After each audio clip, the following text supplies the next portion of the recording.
বোকাজান আসাম ভয়েসৰ দৰ্শকলৈ স্বাগতম জনাইছোঁ।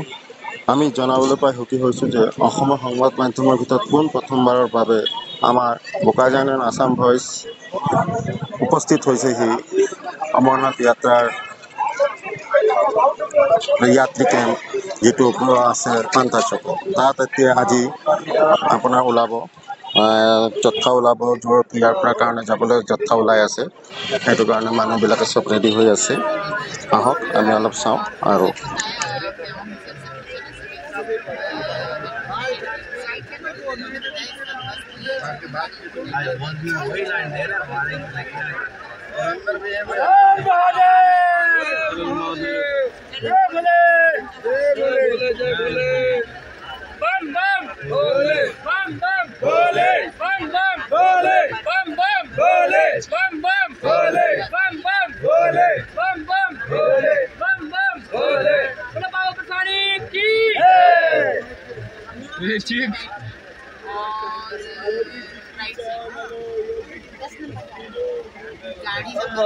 गाड़ी